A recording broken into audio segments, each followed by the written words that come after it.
প্রয়াত অভিনেতা ও নাট্য ব্যক্তিত্ব মনোজ মিত্র সল্টলেকের একটি বেসরকারি হাসপাতালে শেষ নিঃশ্বাস ত্যাগ করেন তিনি। বার্ধক্যজনিত অসুস্থতায় ভুগছিলেন কিংবদন্তি এই নাট্য ব্যক্তিত্ব। ৮৬ বছর বয়স হয়েছিল তার। নাট্যকলায় অনন্য অবদানের জন্য ২০১৬ সালে সেরা বাঙালি সম্মানে সম্মানিত করা হয় তাকে।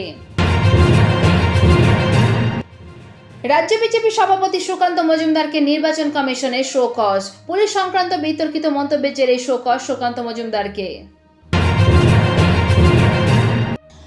আরজিকর কাণ্ডের পর আন্দোলনরত জুনিয়র ডাক্তারদের দাবি মেনে সরকারি হাসপাতালগুলোতে সিসিটিভি ক্যামেরা লাগানো হচ্ছে। এবার সেই সিসিটিভি ক্যামেরার কিনা নিয়ে দুর্নীতি ও কাটমানির অভিযোগ তুললেন শুভেন্দু অধিকারী। পাল্টা বিজেপি শাসিত রাজ্যের উদাহরণ টেনে দুর্নীতি ইস্যুতে সুর চড়িয়েছেন তৃণমূল কংগ্রেস। সূত্রের খবর।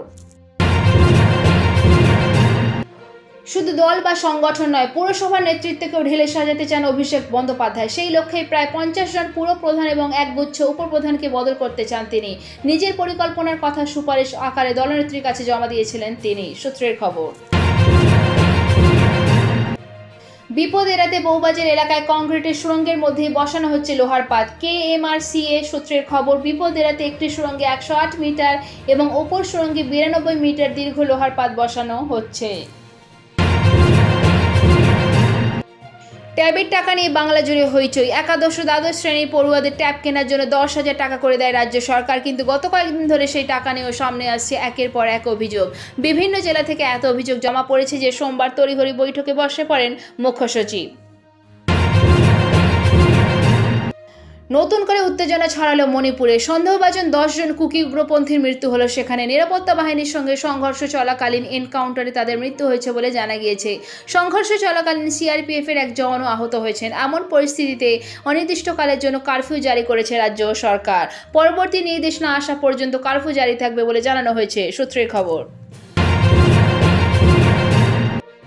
আবাস নিয়ে জেলায় জেলায় বিক্ষিপ্ত বিক্ষোভ সামাল দিতে রাজ্য পঞ্চায়েত দপ্তর নতুন করে সমীক্ষকদের ১১ দফা নয়া নির্দেশিকা জারি করল। সেই নির্দেশিকার মূল বক্তব্য হলো, সাধারণ মানুষ থেকে শুরু করে রাজনৈতিক দলগুলির স্থানীয় প্রতিনিধিদের মধ্যে আবাস নিয়ে ভুল বোঝাবুঝি দূর করতে হবে।